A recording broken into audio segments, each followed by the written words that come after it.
നിങ്ങൾക്ക് ഫുട്ബോളിനെ കുറിച്ച് അറിയില്ലെങ്കിൽ, നിങ്ങൾക്ക് കളി കാണാൻ താല്പര്യമില്ലെങ്കിൽ ഇറ്റ്സ് ഓക്കെ, അതിൽ യാതൊരുവിധ പ്രശ്നവുമില്ല. സമൂഹത്തിലെ ഒരുപാട് ആൾക്കാർ ഫിഫ വേൾഡ് കപ്പ് കാണുന്നു എന്നതുകൊണ്ട് നിങ്ങളും അത് കാണണമെന്ന് യാതൊരുവിധ നിയമവുമില്ല. പക്ഷേ പലപ്പോഴും നമുക്ക് താല്പര്യമില്ലാത്ത കാര്യങ്ങളെക്കുറിച്ച് സംസാരിക്കേണ്ട ഒരു അവസ്ഥ വരാറുണ്ട്. അല്ലെങ്കിൽ നമ്മൾ ആ കൂട്ടത്തിന്റെ ഭാഗമല്ലെന്ന് മറ്റുള്ളവർ കരുതുമോ എന്ന പേടി, ആ കോൺവെർസേഷനിൽ നിന്ന് പുറത്താകുമോ എന്ന ആശങ്ക, അങ്ങനെ ഫിറ്റ് ഇൻ ചെയ്യാനുള്ള ഒരു ശ്രമം. പക്ഷേ അവിടെയാണ് യഥാർത്ഥ പ്രശ്നം ആരംഭിക്കുന്നത്.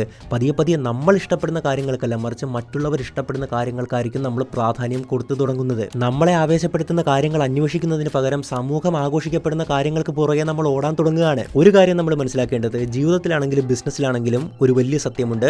എല്ലാവരും നോക്കുന്ന കാര്യങ്ങൾക്ക് പിന്നാലെ അല്ല നമ്മൾ ഓടേണ്ടത്. ചിലപ്പോൾ ഏറ്റവും വലിയ അവസരങ്ങൾ ഒളിഞ്ഞിരിക്കുന്നത് മറ്റാരും ശ്രദ്ധിക്കപ്പെടാത്ത ഇടങ്ങളിലായിരിക്കും. എല്ലാവരും മത്സരം കാണുമ്പോൾ, ചർച്ച ചെയ്യുമ്പോൾ, ഒരുപക്ഷെ നിങ്ങളൊരു പുസ്തകം വായിക്കുകയായിരിക്കാം, ഒരു പുതിയ സ്കില്ല് ബിൽഡ് ചെയ്യായിരിക്കാം, അല്ലെങ്കിൽ ഒരു ബിസിനസ് ഐഡിയയെക്കുറിച്ച് ചിന്തിക്കുകയായിരിക്കാം.